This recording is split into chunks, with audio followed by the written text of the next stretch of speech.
So, my name is Darren Gertis, and I'm a professor trying to give context in the war in Ukraine. Today, I'm going to do a reaction video on the Duran. I've done reaction videos to a number of others before, and I keep hearing this name come up again and again.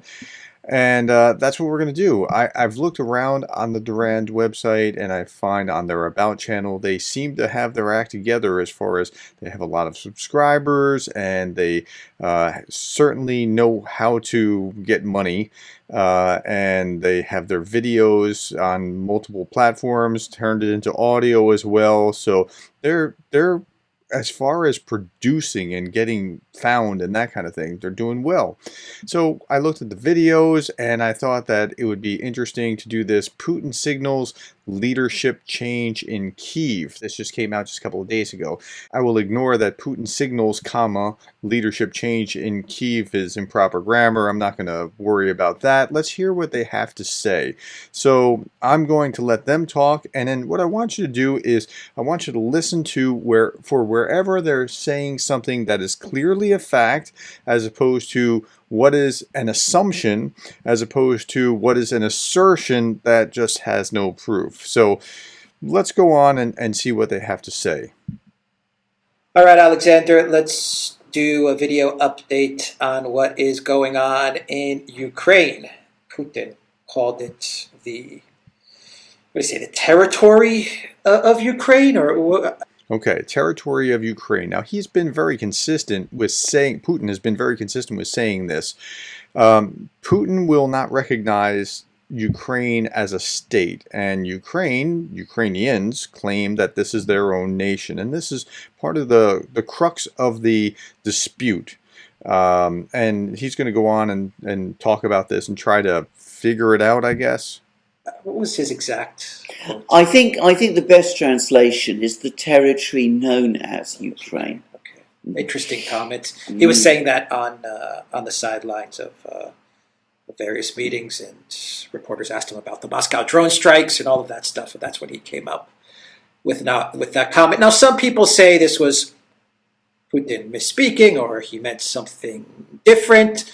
Other analysts say this was deliberate. I mean, he meant to say that. He wanted to say that.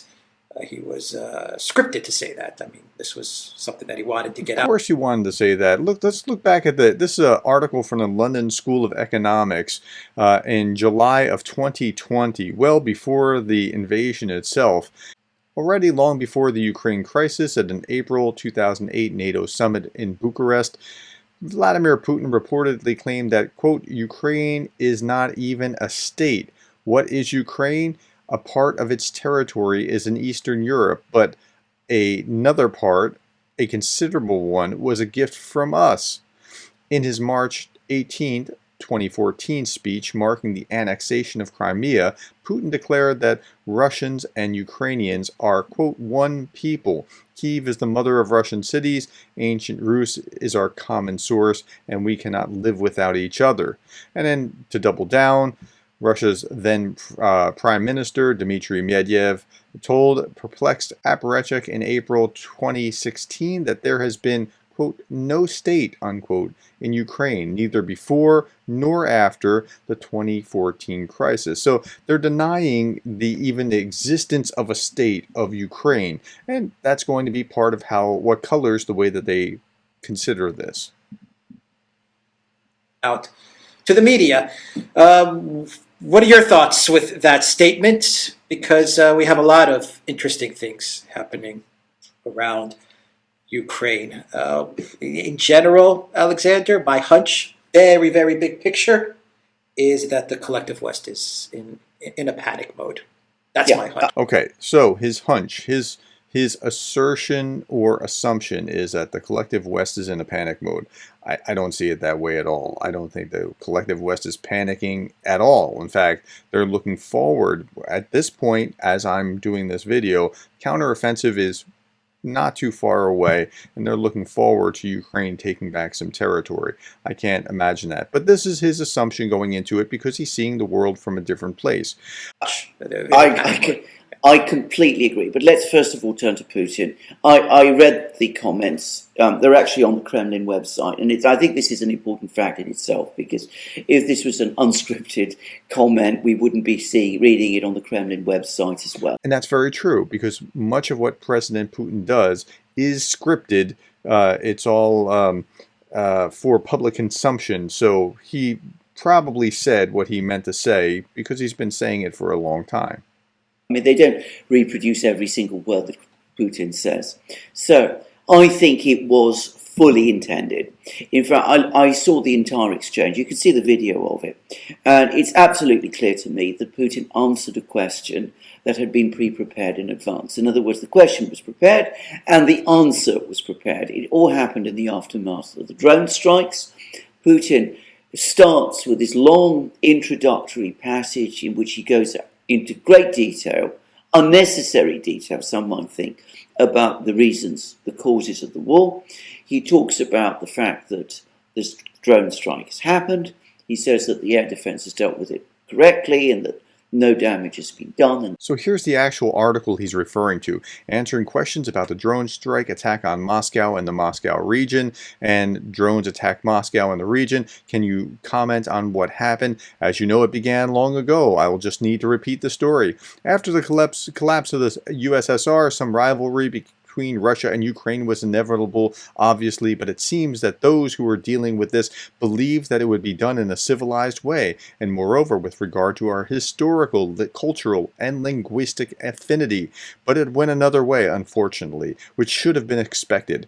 Basically, the territory that is called Ukraine was virtually controlled from the very beginning by people who, being led by the West, took the path of not just confronting Russia, but creating an anti-Russia on that territory. So again, not allowing that it's its own nation, just calling it a territory. But then he goes on to talk about his whole story about how they, all these other states were joining NATO and being hostile to Russia, and eventually NATO was on their doorstep. And in 2014, as you know, they carried out a coup, which is an assumption. There's no evidence that there was a coup in 2014.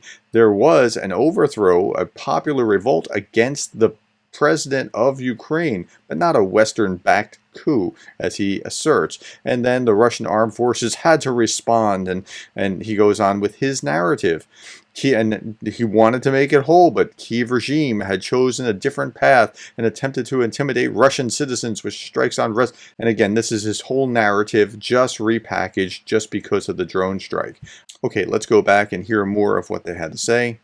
Itself, it is not particularly significant. He talks about it as a terrorist act. He says that it's intended to scare the Russian people. Okay, but it's not a terrorist act. If anything, you would have armed those drones with something more significant. And attacking the capital of your enemy during a time of war isn't really a terrorist operation. Should they go after civilians? No, but I don't know that they were actually going after trying to kill civilians. I think they were sending a political message that, see, our drones can reach you. But terrorist act is a bit of a stretch, just like it was a stretch to call the attack on the Kremlin an assassination attempt of Putin. At the same time, to provoke from them demands that Russia react in the same way. In other words, target Ukrainian civilians, which he doesn't want the Russians to do. He then says that this is a terrorist act, as I said, and then makes it... He doesn't want Russians to target Ukrainian civilians? If he's saying that with a straight face, that Russia is not targeting civilians, I mean, at this point, I would very much discount whatever he has to say. Western press, and I know people don't like the mainstream media, but there's credible sources and then there's not credible sources. The narrative in the mainstream media, I get it. It slants liberal. I understand that. But the facts are still the facts. I mean, civilians are being targeted daily by the Russian armed forces with missiles. Yes, they're going after the nerve center by targeting Kyiv, but they're indiscriminately hitting civilians, and the Russians know that, and that is to terrorize the population. He starts throwing in these references to the country known as Ukraine. Now, we've also had, in conjunction with these words of Putin, statements from other Russian officials. One is Medvedev. And Medvedev, who, as we know, talks lots of things, and he sometimes gives the impression that he's there basically to say the unsayable. Hey, actually, you know what? That's right. That's right. Medvedev knows that his role is to be the attack dog for Putin, to say all kinds of crazy things.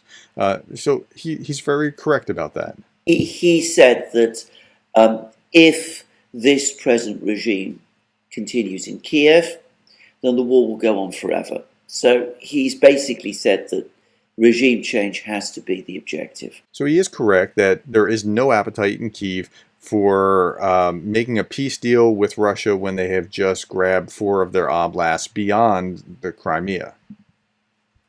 And we've also had comments from Denis Pushilin, who is the acting head of the Donetsk People's Republic, and he's just said, all in conjunction, directly after Putin spoke, he addressed a conference somewhere, and he said that we have to liberate, as he put it, the whole territory of Ukraine. That means take over all of Ukraine and make sure that it's no longer Ukraine. That's the code when you're saying liberate.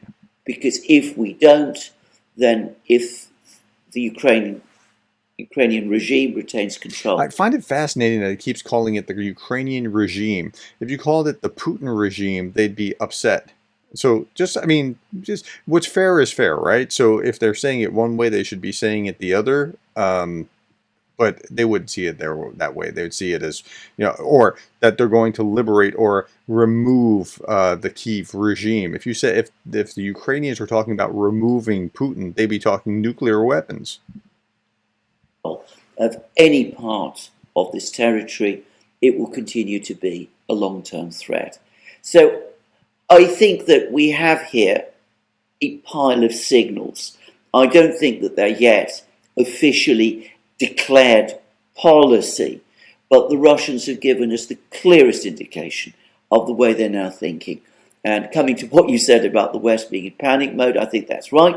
The Russians, by contrast, are... No, the West is not in panic mode. The West is trying to support Ukraine, give them the weapons that they need, but I see very little indication, from any Western sources at least, that the West is in panic mode. And I certainly don't feel that.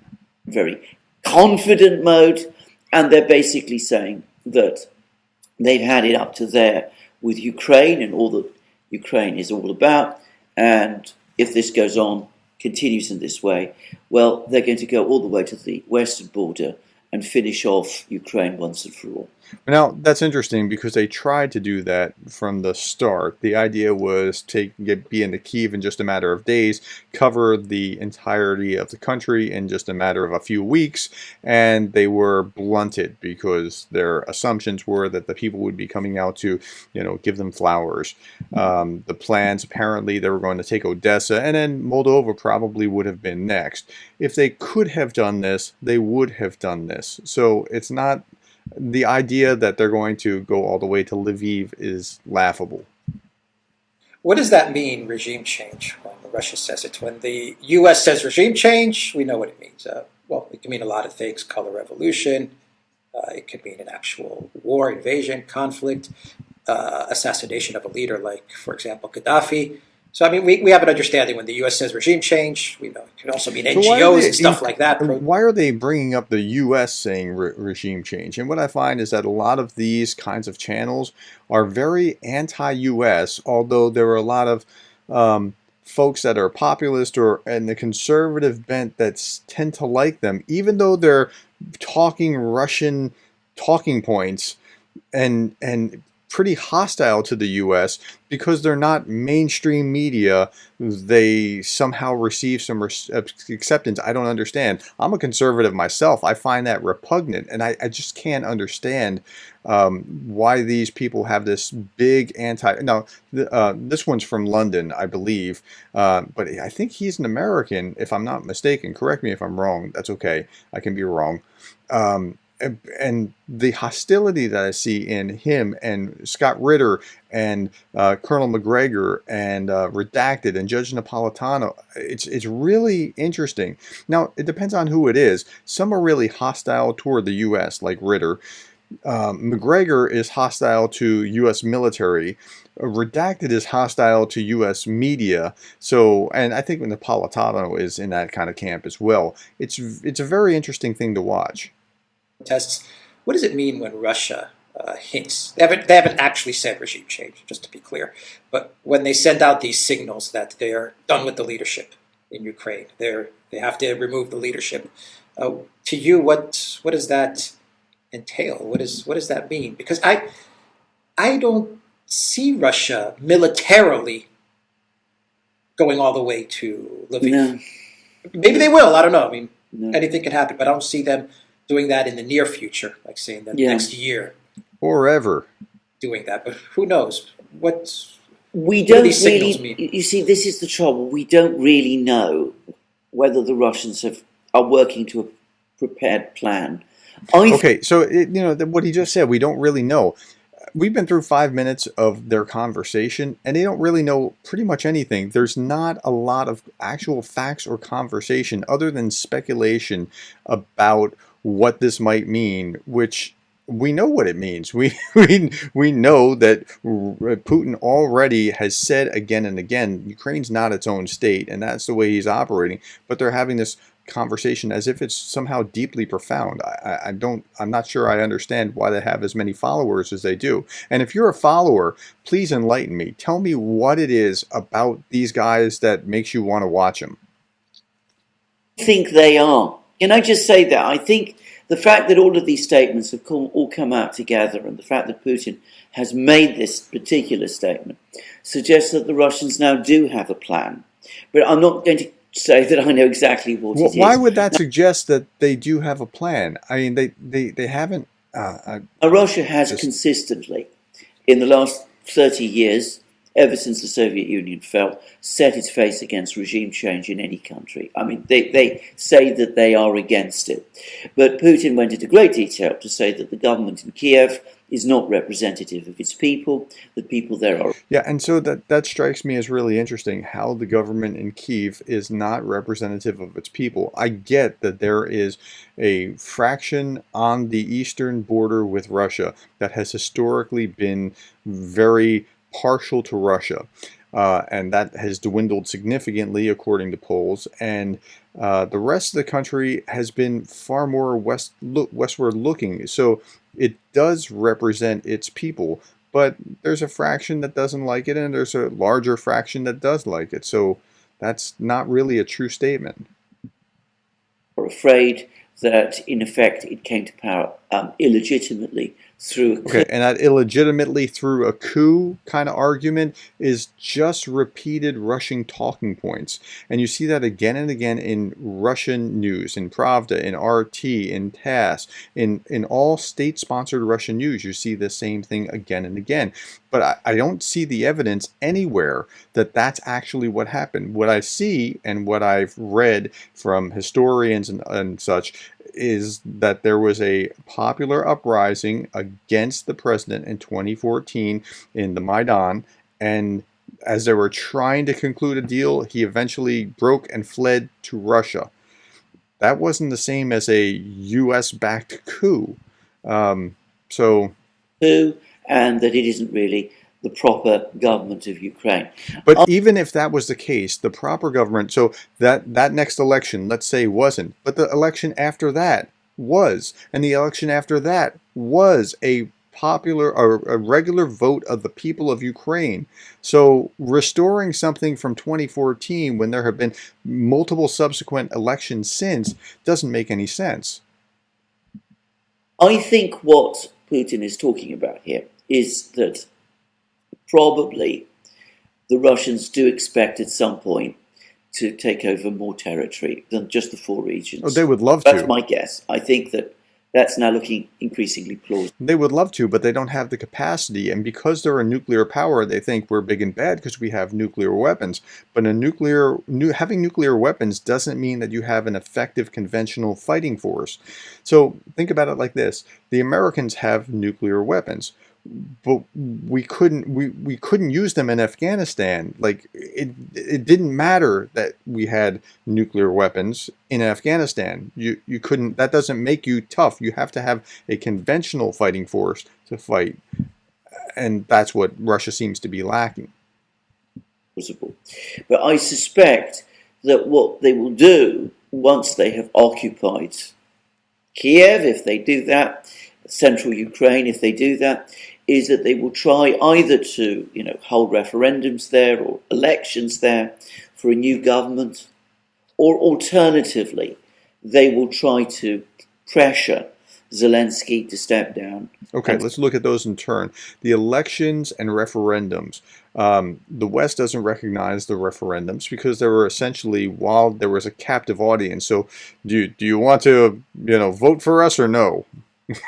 That's not really a fair thing, and so the referendums. But Russia does this regularly. They have this like garb of legality, and then says, "Well, this was a legal election." Well, but you have to have the ground conditions properly set where you can have a free and fair election, or the election doesn't matter. It doesn't count. And then, regime change. I don't see that happening. I mean, they might assassinate Zelensky, and I hope that they don't. But, I mean, that is a possibility. But this otherwise regime change, popular overthrow of him, can't see it. One that they prefer, perhaps Medvedchuk, who is now in Moscow. And there was, as far as I understand, some attempt to set the ground for putting Medvedchuk, this other opposition party leader, in power after Zelensky, if the Russians got all the way through the country and could, take the capital and so on and so forth. It's difficult to know. The one thing I still think that the Russians probably will not do is go all the way to Lviv, whatever you want. It's called Lviv. Call it. I think that Putin has already previously said that, as far as he's concerned, that was territory taken from Poland by Stalin, and that he thinks it was a mistake to do that on Stalin's part. And he's actually cited comments made by a deputy in the Imperial State Duma before the First World War, that if you try and take control of Galicia, you will lose Ukraine.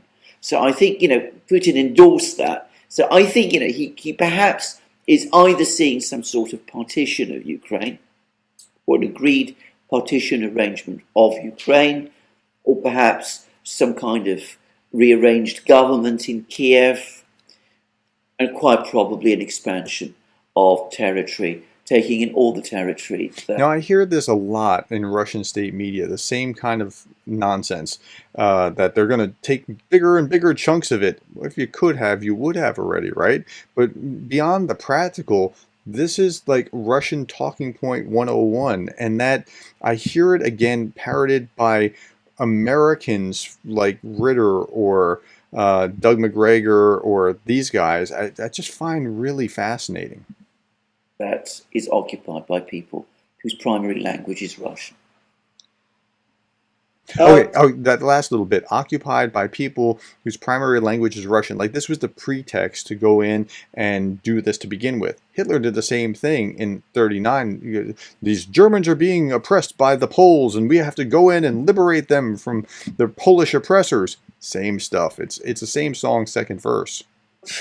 Okay, but if you combine this with the statement that he made at the same Q&A session with this media, where he said that Russia is now striking at decision-making centers. It was hardly a Q&A session. Let's go back and look at this again. This is answer to question, singular, about drone attack in Moscow. So he had one person ask one question, and then he just went and told all of his same talking points about why he did what he did. That's all it was.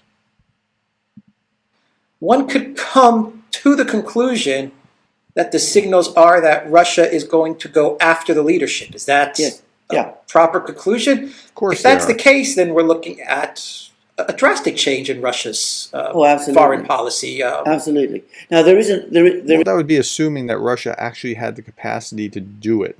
There's an alternative, a very radical change in Russia's foreign policy. I mean, this would be a major departure from what they're doing. But I mean, Medvedev, who in those other comments that we mentioned, I mean, he was saying that already the special military operation is now acquiring the trappings of a counterterrorism operation because So one, it's a war. If you call it a special military operation, it doesn't make it not a war. If you call it a poached egg, it doesn't make it not a war. If you call it a terrorist operation, it doesn't mean it's not still a war. They're labeling it all kinds of different things, but it's still a war. And to label it a counter-terrorist operation is to try to put you on the side of right and justice, and that's just not, you can't do that when you have killed so many innocent Ukrainians for not a legitimate reason. Regime in Kiev, as they refer to it as, is engaging in terrorism, so it's a terrorist state, essentially. So that's... So let me get this straight. The aggressor that goes over the border and kills innocents in Ukraine is not a terrorist, but the Ukrainians are a terrorist state, is what he's saying. That you could say that Russia has been consistently hostile to terrorism, and that might be what they are thinking Unless of. they're the terrorists. There is another possibility, which I think we mustn't overlook, which is that this is all intended to scare. That the Russians are now talking about these possibilities, about ending Ukraine entirely, going after the leaders, calling it an anti-terrorist operation, because they want to add to the sense of panic in the West and to try to get the West, which I think understands that this war cannot be won now, to try to... Okay, so adding to the panic in the West, I don't think there is panic in the West to begin with. I think that the West is concerned, properly so, and doing their best to arm Ukraine, but there's not panic. And this idea that the West understands it can't be won is absolute nonsense. To push them even faster into some kind of negotiating track. I don't think that myself, but it is a possibility. Do you think if Ukraine continues to go down this slow collapse, I'm calling it a slow collapse. Yeah, that's how it looks like to me. If Ukraine, what evidence do you have that Ukraine is slowly collapsing? In fact, 450 or so days into this 3-week war, they're still fighting back and holding their ground against what was supposed to be the second best army in the world. And it doesn't look like they have any appetite to go anywhere. So where's the collapse part? Continues towards this downward trajectory. Do you think Putin could actually approach Poland? Well, let's just say Poland, Hungary, Slovakia, and Romania. I think those are the countries that, in one form or another, can legitimately say that they have some sort of historical claim to some territory or land in the western Ukraine. Do you think that Putin could approach one or all of these countries and say, look, we're winning this thing. We're going to achieve our objectives, and we're telling you straight up, we don't consider these regions as part of this future state of Ukraine or whatever it's going to be. What do you guys think? What do you think, Morawiecki, Duda? What do you think, Orban, Johannes? I mean, do you think that's possible, or is that just way out of the... So this is a Russian dream, and like they would love to see something like this happen, that the former Soviet powers or Western pact nations would help them come together to take over this. And I've seen this before. So Medvedev had this map. He put this on, this is in the Odessa Journal, but it was originally posted on Telegram. Look at this map that he put out about like the potential future. Here's Crimea for context. Luhansk, Donetsk, Zaporizhia, Kherson. So that's already taken, right? And so they're going to take all the way over to Kyiv, and then what's on the other side? Well, Romania is going to take their slice, and Hungary is going to take a little slice, and Poland's going to take a little slice, and this will be all that's left of Ukraine. It's absolute crazy. I mean, like, it's fantasy land. There's nothing in Poland that is going to cause, like, Poland's been Ukraine's best friend, supporting them. Hungary's a little bit weird of a wild card, but they wouldn't have an actual claim of that very much anyway. Romania is not going to do it. Moldova's not interested in it. That's just, it's absolutely nutty talk. And these guys are talking like this is a legitimate thing that could happen. Question. It is very possible. In fact, it has lots of attractions from a Russian point of view, and only from a Russian point of view. There's no viewpoint other than a self-centered Russian point of view that makes that make sense. It would potentially split NATO because NATO. Look how happy he is about potentially splitting NATO. By the way, I mean, like. Officially, the United States officially is there to defend Ukraine's territorial integrity. If all of these countries join Russia and agree a partition with Ukraine between them, and there might be some people in these countries who are very tempted to go down that road. If that is indeed what happens, then of course NATO splits. And that's an assumption built on an assumption built on an assumption that is not going to happen. But look at how jovial he is about the prospect of that absolutely improbable thing happening. Because you're no longer pushing a defense of Ukrainian territorial integrity, because some of the NATO member states themselves are participating in the carve-up of Ukraine. The second thing you do is that you create a situation where these countries, from being very hostile to you, have in effect joined you in dividing up Ukraine, and that creates a connection between you and them. It means that from now on they can't straightforwardly be your enemies anymore, because, well, let's put it like this: you've given them part of the fruits of your victory. Yeah, so the fascinating thing about this is how many people actually watch this. These guys have 354,000 subscribers, 185,000 views in just 2 days, and this is the kind of thing they're talking about. I mean, it's absolutely nuts. But people are listening to this as if they're informing them about something that might happen. It can't. It won't. So Romania, Poland, Hungary start to have a connection with Russia, which sets them against the West also.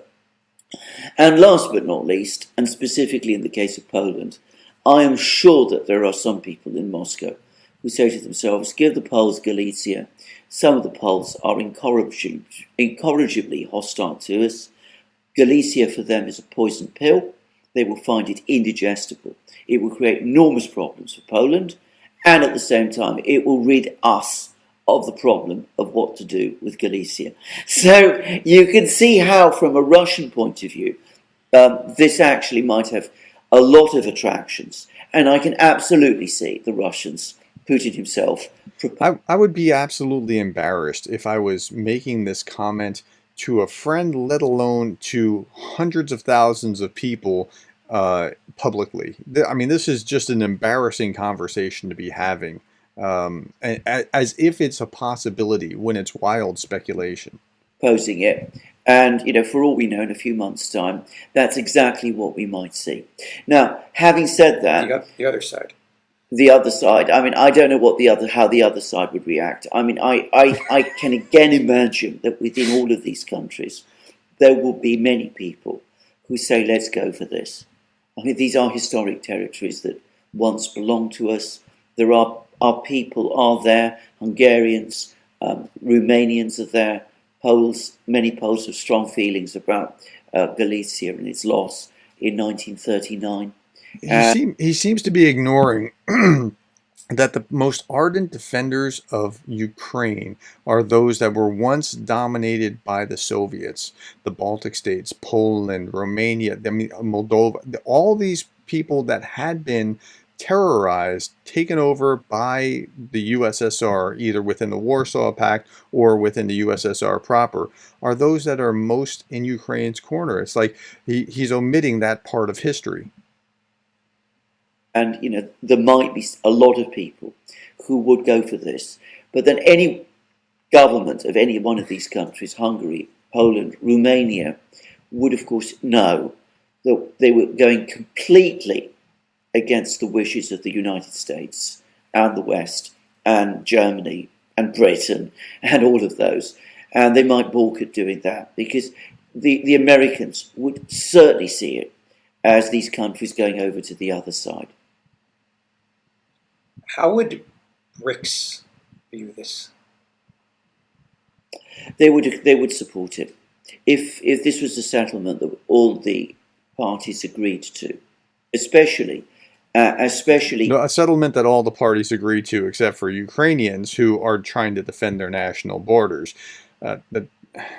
If after this partition plan, Putin arranged for sort of central regions. The fascinating thing about all this is that they talk all the time about how the Western imperialist or whatever. This is imperialism. This is right now, 2023 imperialism. Ukraine, which are territorially enormous, but lack population. I mean, the important city there is Kiev itself, but everywhere else around basically is, I don't say it's empty, but it's small towns and villages. It's not great metropolitan centres in central Ukraine. But if a government of some kind was set up there, I think the BRICS they'd be okay with it. I mean, it would settle the problem from their point of view of this war, and at the same time, it would have done so through a diplomatic solution, which is what they say they want. This is hardly a diplomatic solution to carve up your neighbor's country and take it. Like, if you were talking about doing this to some African country somewhere, people would be livid, saying, you're an imperialist, you're a colonialist, but you're doing this to your neighbor, so somehow it's okay? If the Russians, whatever hand-picked Ukrainians Putin can find, the Poles, the Romanians, the Hungarians all agree to this, then I don't think the BRICS will be bothered. Okay, what other alternatives are there, do you think, than a type of partition plan, military regime change? What else do you think Putin could be talking about when he says territory of Ukraine? Well, what he could be talking about, and this is the other possibility, is that he could be saying that Ukraine isn't entitled to all of this territory. So, I mean, so it could very well be that this is also something that he could be discussing with the Chinese. Now, we've had that rumour, which of course has now been denied, but denied, notice, first and foremost by Ukraine. So I've noticed a lot of this has not been on anything really factual. So let's just backtrack so far. So the first premise was the idea that it's not a Ukraine is not its own nation, it's just a territory here, and they went on about that, and I showed you where that came from. And the second thing was this wild speculation that they could divide it, and this third thing is based on a rumor. What content are we actually hanging our hats on? But people are watching this for some reason I can't quite comprehend. Not by China, not by the Europeans. That the Chinese are saying, this is the rumour, that Russia takes the 4 regions. There's a huge demilitarized zone east of the Dnieper River incorporating Kharkiv. Okay, so what he's saying is that, let's go back to Medyev's map. So Russia's already taken this, and then there's this huge demilitarized area between here and Ukraine, whatever Ukraine is left. But why? Why does Russia get that? What allows Russia to do that other than brute force? And so if Ukraine's pushing back, they have a right to push back to prevent that. In fact, why, Ukraine would have just as much right to say, hey, we're going to take this territory out here as a demilitarized zone against Russia. I think that would be just as fair. And the remainder of what is called Ukraine remains Ukraine, but of course the Russians will again want to have some kind of say over what goes on there, so that it's consistent with the objectives that they say that they still insist on, which is demilitarization and denazification. So that's Okay, demilitarization of Ukraine, because Ukraine posed what kind of threat to Russia militarily? They didn't. And I mean, unless you're talking about NATO, which they couldn't have joined anyway, because they couldn't join NATO while there's an active conflict on their border. So let's strike that. Denazification. There are Nazis in Ukraine, but they're spelled N-O-T-Z, not Z's. That's it. They're not welcoming the Russians. perhaps also a possibility. I mean, Putin is leaving it open. He's keeping his cards very, very close to his chest, but he's now floating increasingly obviously the probability that at the end of this, Ukraine will not be the country that we have known of. It will be a different country, conceivably even under a different name. Ruthenia, Malorossia, who's to say? It's like we're watching a fiction movie rather than something that is purporting itself to be nonfiction. There's, in nobody's wildest fantasies, can we conceive of the idea that this is going to be its own different country, not by the same name, carved up in multiple different directions, but yet we're talking about this. Okay, the U.S. will not go for any of this stuff. I mean, they're going to choose escalation. Yeah. As much as they can, because we are getting indications from Ben Wallace and from Stoltenberg that though the neocons definitely want to escalate, and the neo-labs, the Europeans, Jungle Joseph, Ursula, they're saying no ceasefire, and they would like to escalate as well. It seems like the collective West just doesn't have the juice anymore to escalate. I mean, I don't understand how he thinks that the collective West does not have the juice to actually bring the fight. And that doesn't make any sense to me. They're almost out of weapons. Yeah, absolutely. Now, the first thing to say... so they're going to go into a bit about artillery. Artillery is not the only weapons that they have. There's plenty of other weapons. About all of this is notice that the spring offensive is now the summer offensive, except of course that it hasn't happened. I mean, technically, in this part of the world, spring is now over. We're now in June. So it's been postponed again. I read an article today. So that's a true fact that we're now in June, shaping a narrative that would lead you to believe, well, see, they just can't do it. Give it time. In The Guardian, in which they said that, this offensive could happen any time over the next few weeks. So, where it was going to happen in a few days, it's now being talked about happening in a few weeks. The explanation that is now circulating is that, quite straightforwardly, Ukraine doesn't have enough ammunition. It doesn't have enough ammunition to conduct an offensive. I suspect that a lot of that ammunition has been destroyed in these Russian missile strikes. He suspects. The Russians claim. The West doesn't seem to back that kind. With Western journalistic media, like media with journalistic integrity and standards and fact-checking, does not support the claims that the Russian state media has made about this depot was blown up and that weapons ammo cache was blown up and that kind of thing.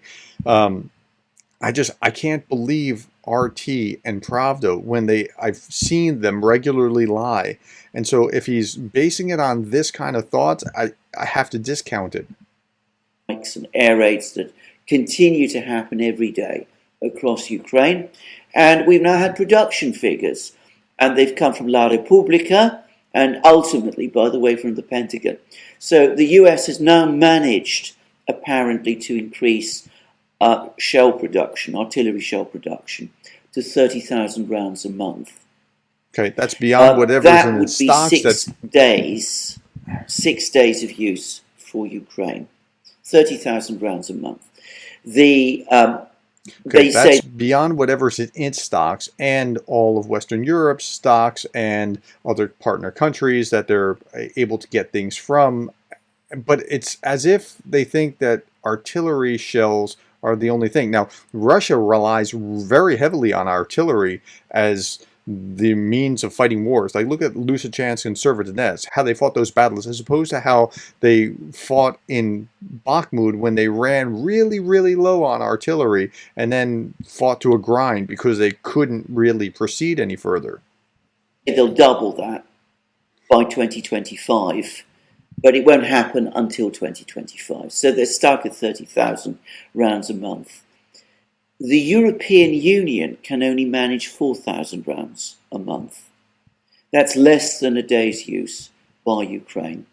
Russian shell production, according to the US, is now running at 200,000 rounds a month and is rising.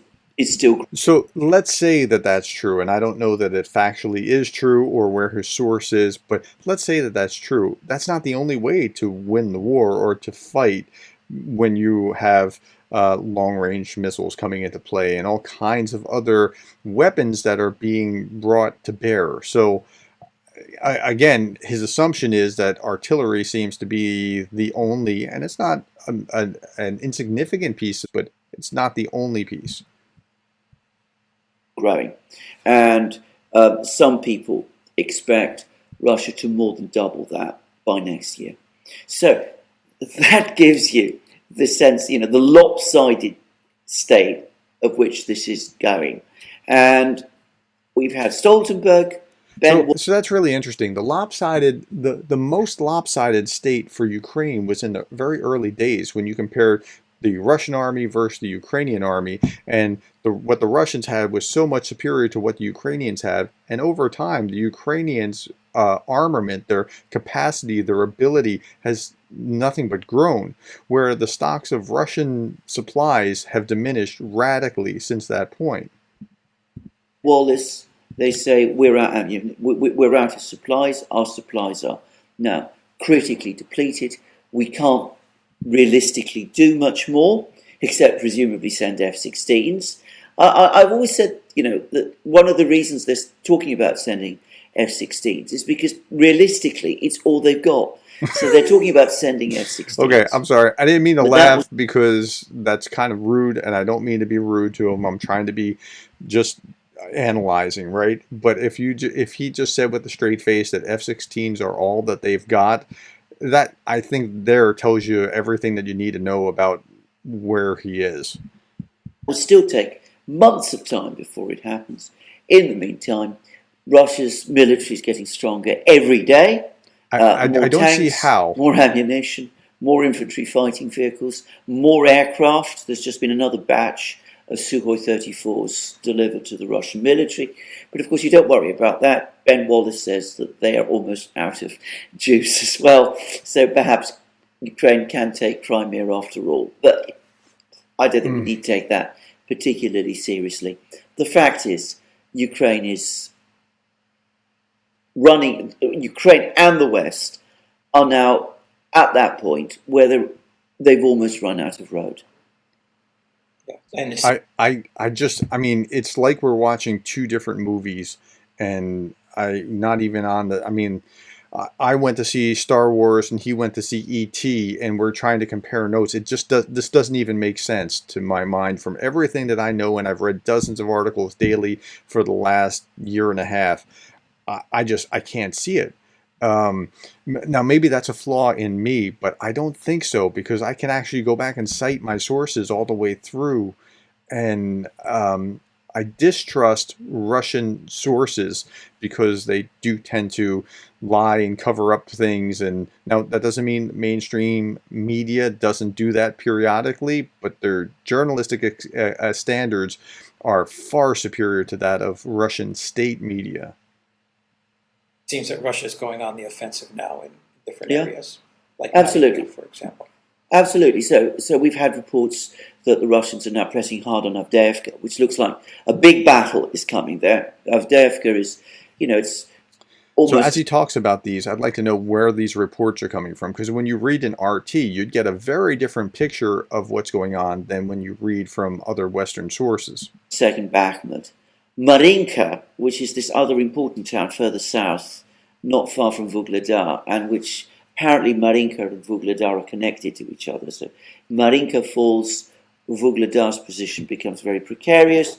If Vuhledar falls, a Ukrainian offensive in the south towards the Sea of Azov becomes very problematic because the Russians have railway lines that they can open, and they're very close to the flanks of any Ukrainian advance. It would be very precarious. Anyway, we've been informed by one of the Chechen commanders that there's actually now been a direct order from Putin himself, no less, to finish off Marinka once and for all. So he's gotten an order. I'll believe it when I see what actually happens. And we will see it in some time, what happens one way or another. But rather than think in terms of speculation, thinking in terms of what's actually happened is probably a better way of approaching this. Russians occupy most of it. There's been a small area that Ukraine continues to control. I've come to the view that this was intentional, again, that the Russians left the Ukrainians in control of this sliver of Marinka because they were fighting this attrition war in that area. And the Russians have now, Putin has now decided this has run its course. We now take Marinka. We take, presumably at some point, Vuhledar. We're going to encircle the Ukrainians in Avdiivka, and further north, right up at the northern front, more and more information that the Russians are not only close to Kupiansk, this is this important town in Kharkiv region, which Ukraine recaptured last year during the Kharkiv offensive, the most important town Ukraine recaptured last year during the Kharkiv offensive. The Russians are not only just outside it, but they're now steadily moving towards encircling and recapturing it. So the Russians are on the attack, and the Ukrainian offensive obviously hasn't happened. Yeah, so what's interesting here is that we're talking about things that are theoretically going to happen but haven't happened yet. But he hasn't talked about incursions into Belgorod or any other place where the Ukrainians have been taking ground or pushing things back, drone strikes or other things. Like there have been multiple drone strikes in multiple places within Russia from the Ukrainians, forcing the Russians to have to take different measures, and there's just this one-sided, overconfident posturing. I don't know how to describe it any better than that, based on assumptions and assertions, but without a lot of credibility. And where there are sources cited, it seems that it's Russian state media, from that which I gather. I could be wrong. He mentioned The Guardian once, but that was only to say about weeks as opposed to days. I mean, that's the only place. I don't understand why people would watch or listen to this guy rattle on for 20 minutes, because what do we actually learn from him? I can't see much. Let's let him finish. All right, we'll leave it there. TheDuran.locals.com. We are on Rockfin, Rumble. That's it. There's no more. Like, I feel less intelligent having watched this. I didn't learn anything of any substance. I heard these two prattle on about speculation, but that's it. So, I mean, I guess there's a place for that. If what you want to do is speculate about how Russia is awesome and Ukraine's not, that's what they're doing. But there's no real substance to what they've talked about here. So, I'm not really a big fan here of the not just of the content of what the Duran has put forward, but even the way that they have done it. It's very superficial and very shallow. All right, that's my assessment. thank you for your time, and thank you for sharing this with people that need to see it. Thank you for the likes, the coffees, the willingness to endure whatever this was. And thank you for being the kind of person that cares about what's happening in Ukraine.